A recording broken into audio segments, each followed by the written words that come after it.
નમસ્તે વિદ્યાર્થી મિત્રો, મારી યુટ્યુબ ચેનલ માય સ્ટુડન્ટ્સ એજ્યુકેશનમાં આપ સૌનું હું હાર્દિક સ્વાગત કરું છું. વિદ્યાર્થી મિત્રો, આ વિડીયોમાં આપણે ધોરણ 6ના વિદ્યાર્થીઓ માટે જે 6/9/2024 રોજ એકમ કસોટી સંસ્કૃત વિષયની લેવામાં આવેલ હતી એમાં પ્રકરણ 1થી 5નો સમાવેશ થયેલો છે અને એ એકમ કસોટીનું સંપૂર્ણ સોલ્યુશન પ્રશ્ન બેંકનું આજે આપણે આ વિડીયોમાં જોઈશું. તો ચાલો આપણે આ સોલ્યુશન જોઈએ. છે આપેલા વાક્યોનું અનુલેખન કરો. કોઈ પણ એક વિભાગ. એમાં પ્રથમ વિભાગમાં તમને એકમ વનમ અસ્તિ, શશકઃ ભીતઃ ભવતિ, વાનરઃ આગચ્છતિ, શારદાयै નમઃ, પ્રસન્ના ભવ સર્વદા. એ 5 વાક્યો આપેલા છે. મિત્રો, આ વાક્યનું તમારે સામે અનુલેખન કરવાનું છે. એ જ રીતે આપણે બધા જ વિભાગમાંથી કોઈ પણ એક વિભાગનું અનુલેખન કરીશું. ચલો બીજો વિભાગ જોઈએ. તેમાં પ્રથમ વાક્ય છે અહમ શિક્ષક, બીજું શશકઃ પલાયનમ કરોતિ, ત્રીજું ઉદરમ ભાંડાકાર, ચોથું પર્વત સદૃશે ગાત્રે, પાંચમું સ્તંભ સમાનાઃ પાદાઃ. વિભાગ ત્રીજો. પ્રથમ વાક્ય છે કુત્ર પતતિ આકાશઃ, બીજું છે સિંહ આગચ્છતિ, ત્રીજું છે સર્વે સંતુ નિરામયાઃ, ચોથું વાક્ય વીણા પુસ્તકધારિણી, પાંચમું તસ્મૈ શ્રી ગુરવે નમઃ. ચોથો વિભાગ જોઈએ, જેમાં પ્રથમ નમસ્તે દેવી શારદે, બીજું શશકઃ કિમપી ન વદતિ, ત્રીજું અહો અહો વિચિત્રમ, ચોથું વાક્ય શશકઃ પલાયનમ કરોતિ, પાંચમું વાક્ય પર્ણમ પતતિ. પાંચમો વિભાગ જોઈએ, જેમાં પ્રથમ વાક્ય છે શશકઃ વૃક્ષ સમીપમ આગચ્છતિ, સ્ત્રીગાલઃ અનુભાત ધાવતિ, ત્રીજું છે સર્વકાર્યસુ સર્વદા, ચોથું સિંહ હસતિ, પાંચમું છે વાનર ભ્રાતઃ ધાવતો. ત્યારબાદ આપણે બીજો પ્રશ્ન જોઈએ. સૂચના મુજબ કરો કોઈ પણ એક વિભાગ. જેમાં પ્રથમ વિભાગમાં તમને પ્રથમ છે આપેલા અંકો માટે વિકલ્પોમાંથી યોગ્ય વિકલ્પ પસંદ કરીને લખો. પ્રથમ છે એકને સંસ્કૃતમાં શું કહેવાય? તો આપણે એકમ એ રીતે કહીએ છીએ. પછી બીજો 4ને સંસ્કૃતમાં શું કહેવાય? ચત્વારી. 6ને સંસ્કૃતમાં શું કહેવાય? ષટ. 9ને સંસ્કૃતમાં શું કહેવાય? નવ. ત્યારબાદ 12 આપેલા છે, એને સંસ્કૃતમાં દ્વાદશ. એ જ રીતે હવે આપણે બીજો વિભાગ જોઈએ. બીજા વિભાગમાં પ્રથમ કૌંસ છે દ્વેનો અંક દર્શાવતો શબ્દ કયો છે? એના માટે આપણે આવી રીતે અંકમાં દ્વે એટલે કે એને 2. ત્યારબાદ એકાદશ માટે 11. આ રીતે ચત્વારી એના માટે 4. આ રીતે સંસ્કૃતમાં લખીશું. અંકમાં પંચ એના માટે આ પંચ આ રીતે લખવાનું છે. 9 એના માટે અંકમાં આ રીતે 9 લખવાનો છે. ત્યારબાદ ત્રીજો વિભાગ જુઓ. આપેલા વર્તુળની ગણતરી કરીને તેને દર્શાવતો સંસ્કૃત શબ્દ વિકલ્પમાંથી શોધીને લખો. અહીં તમને 1, 2 અને 3 વર્તુળો આપેલા છે. તો આપેલ વર્તુળની સંખ્યા દર્શાવતો શબ્દ કયો છે? તો એમાં આવે છે ત્રીણી. ત્યારબાદ 1, 2, 3, 4, 5 અને 6. તો આપેલા વર્તુળની સંખ્યા દર્શાવતો શબ્દ તો કે ષટ. ત્યારબાદ ત્રીજામાં એકમ, ચોથામાં 4 વર્તુળ છે એટલે ચત્વારી. પાંચમું કૌંસ છે એમાં આપણને 10 વર્તુળ આપેલા છે એટલા માટે આપણે એને 10. ત્યારબાદ હવે આપણે ત્રીજો પ્રશ્ન જોઈએ.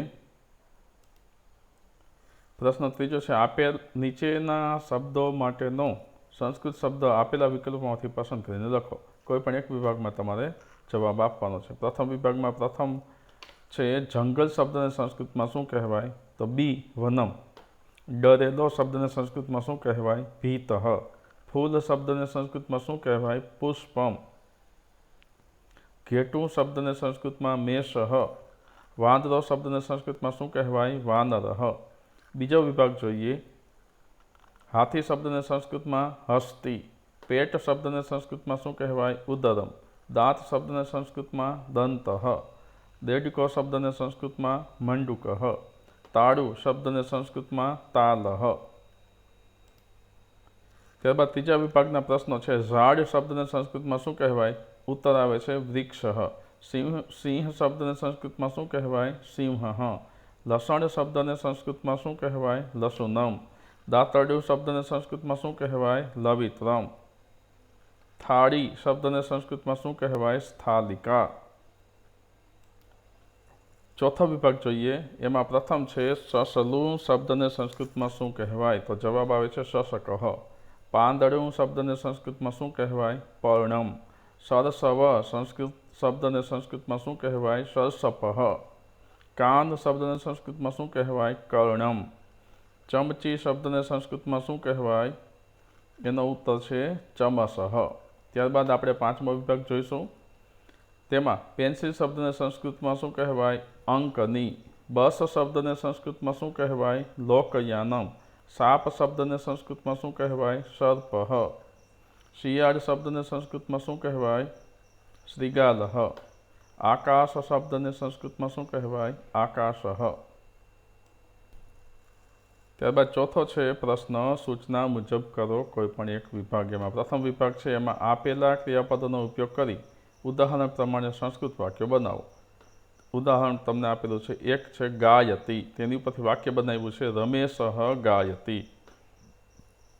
તો પઠતી શબ્દ ઉપરથી આપણે વાક્ય બનાવીશું રમેશઃ પઠતી. ખાદતી ઉપરથી વાક્ય બનશે રમેશઃ ખાદતી. ધાવતી ઉપરથી વાક્ય બનશે રમેશઃ ધાવતી. પતતી ઉપરથી વાક્ય બનશે રમેશઃ પતતી. આગચ્છતી ઉપરથી વાક્ય બનાવીશું રમેશઃ આગચ્છતી. હવે આપણે બીજો વિભાગ જોઈએ. એમાં ઉદાહરણ પ્રમાણે શબ્દો બનાવવાના છે, જેમ કે ગાય ઉપરથી ગાયતી. એ જ રીતે આપણે ગચ્છ ઉપરથી ગચ્છતી, વદ ઉપરથી વદતી, હસ ઉપરથી હસતી, ખેલ ઉપરથી ખેલતી, લીખ ઉપરથી લીખતી શબ્દ લખવાનો છે. ત્યારબાદ ત્રીજો વિભાગ જોઈએ. કૌંસમાં આપેલા ક્રિયાપદોનો ઉપયોગ કરીને ઉદાહરણ પ્રમાણે સંસ્કૃત વાક્ય લખો. જેમ કે રમેશઃ, એની ઉપરથી વાક્ય છે રમેશઃ ખાદતી. અહીં તમને ખાદ ક્રિયાપદ આપેલું છે. એ જ રીતે ભાવેશઃ અને ચલ, તેની ઉપરથી વાક્ય બનશે ભાવેશઃ ચલતી. બીજું છે કૃષ્ણપાલઃ અને ક્રિયાપદ છે હસ, તો વાક્ય બનશે કૃષ્ણપાલઃ હસતી. કશ્યપઃ નમ, એની ઉપરથી વાક્ય બનશે કશ્યપઃ નમતી. ભરતઃ અને વદ, એની ઉપરથી ભરતઃ વદતી. અસ્મિતા અને લીખ, એની ઉપરથી અસ્મિતા લીખતી. તો હવે આપણે પાંચમો પ્રશ્ન જોઈએ. નીચેના પ્રશ્નના જવાબ માટે યોગ્ય વિકલ્પ પસંદ કરો અથવા સંસ્કૃતમાં એક શબ્દમાં જવાબ આપો. કોઈ પણ એક વિભાગમાં તમારે જવાબ આપવાનો છે. જેમ કે પ્રથમ પ્રશ્ન છે ઝાડ ઉપરથી શું પડે છે? તેનો જવાબ આવે છે પર્ણમ. બીજું છે નોળિયો શબ્દને સંસ્કૃતમાં શું કહેવાય? એના માટે શબ્દ છે નકુલઃ. ત્રીજું જુઓ, આપેલા વિકલ્પોમાંથી હાથીનું અંગ દર્શાવતો વિકલ્પ પસંદ કરો. તો એમાં આવે છે સુંડા. ચોથું છે અઠવાડિયામાં કેટલા વાર હોય છે? તો આપણે જવાબ લખીશું સપ્ત. શિવજીને કેટલા નેત્રો છે? એમાં આવે છે ત્રીણી. હવે બીજો વિભાગ જોઈએ. પ્રથમ પ્રશ્ન છે ડરેલું સસલું દોડે છે ત્યારે સૌથી પહેલાં કોણ મળે છે? તો એમાં આવે છે શ્રીગાલઃ. બીજું બ્રહ્માજીના મુખ કેટલા છે? એમાં આવે છે ચત્વારી. ત્રીજું હસતી હસતી હસતી કાવ્યમાં હાથીના પગને કેવા કહ્યા છે? તો આપણે સ્તંભ સમાના એ શબ્દ લખીશું. રિક્ષાના પૈડા કેટલા હોય છે? એમાં ઉત્તર આવે છે ચત્વારી. ત્રીણી આવશે. રિક્ષાના પૈડા ત્રીણી હોય છે. તો અહીં આપણે લખીશું ત્રીણી. ચોથો પ્રશ્ન છે રિક્ષાના પૈડા કેટલા હોય છે? તો એનો ઉત્તર આવે છે ત્રીણી. ત્યારબાદ પેન્ટ શબ્દને સંસ્કૃતમાં શું કહેવાય? એનો ઉત્તર બનશે ઉરુકમ. ત્યારબાદ આપણે ત્રીજો વિભાગ જોઈએ, જેમાં પ્રથમ પ્રશ્ન છે દોડતા સસલાને જંગલમાં સૌથી છેલ્લું કોણ મળે છે? તેમાં જવાબ આવે છે સિંહ. ત્યારબાદ પ્રશ્ન છે હસતી હસતી હસતી કાવ્યમાં હાથીના કાનને કેવા કહ્યા છે? તો જવાબ આવે છે શૂર્પાકારવ. ત્યારબાદ ત્રીજો પ્રશ્ન રાવણના મુખ કેટલા છે? તો એમાં આવે છે 10. પાંડવો કેટલા હતા? 5. ચાવી શબ્દને સંસ્કૃતમાં શું કહેવાય? કુંચિકા. તો મિત્રો આ રીતે આપણે આ સંસ્કૃતના જે પ્રશ્ન બેંક આપવામાં આવેલું છે એનું સંપૂર્ણ સોલ્યુશન જોયું. વિદ્યાર્થી મિત્રો, મારી યુટ્યુબ ચેનલ માય સ્ટુડન્ટ્સ એજ્યુકેશનને સબસ્ક્રાઈબ કરજો અને તમારા અન્ય મિત્રોને પણ શેર કરજો. ધન્યવાદ.